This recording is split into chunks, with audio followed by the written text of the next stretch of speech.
అందరికి శుభాశీసులు. ఎవరైనా చిన్నపిల్లలకు, అందులో స్త్రీలకు ఋతు సంబంధితమైనటువంటి దోషాలు ఉంటాయి.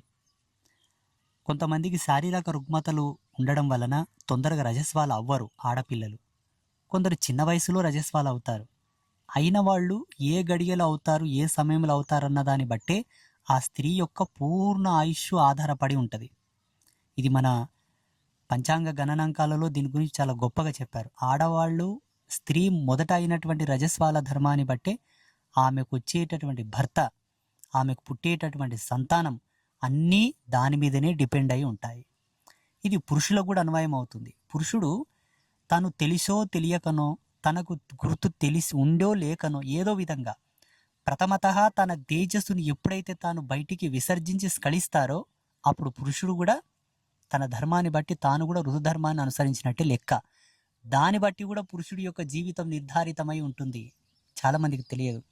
అయితే స్త్రీలకు ఉండేటటువంటి ఋతు సంబంధిత దోషాలకు, బాలారిష్ట దోషాలకు, అంటే బాలారిష్ట దోషం అంటే చిన్నపిల్లలు పుట్టినటువంటి గడియలు బాలేకపోయినా, వాళ్ళు పుట్టిన సందర్భంలో ఏదైనా గాలి పట్టుకున్నా, ఏదైనా పీడ పట్టుకున్నా, ఏదో కొన్ని అనారోగ్య సమస్యలతో పుట్టిన పిల్లలు పాలు తాగరు, తల్లిపాలు పట్టరు, తాగినా పేయి పట్టరు, ఊక కక్కుకుంటా, ఏరుక్కుంటా, తుమ్ముకుంటా, దగ్గుకుంటా నెలకు 3 సార్లు 4 సార్లు హాస్పిటల్కి వెళ్ళాల్సిన అవసరం వస్తుంది.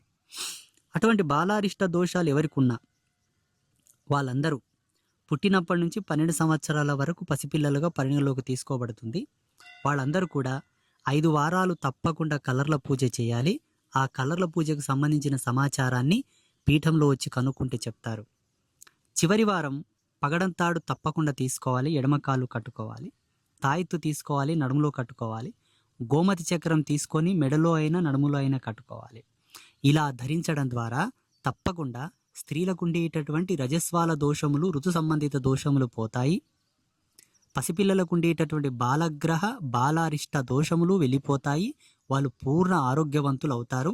ఇటు స్త్రీలకు కూడా వాళ్ళకు తెలిసి తెలియక ఏదైనా గాలి లాంటిది సోకినా, పీడ పట్టుకున్నా కూడా పోతుంది. ఎవరైనా తెలిసి రజస్వాలు అవ్వరు. ఆకస్మికంగా అయ్యేటటువంటి ప్రాకృతిక ధర్మం అది స్త్రీ శరీరంలో.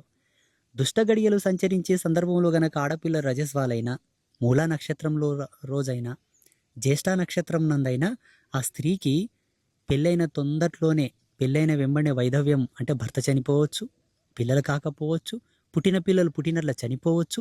ఇటువంటివి ఎన్నో మార్మికమైన రహస్యాలు ఉన్నాయి. కాబట్టి ఏ ఆడపిల్లలైన రజస్వాలైన తర్వాత, ఫంక్షన్ అంతా అయిన తర్వాత పీఠానికి తీసుకొచ్చి కలర్లు ఓపియండి. ఆ ఆడపిల్ల సుభిక్షంగా ఉంటుంది.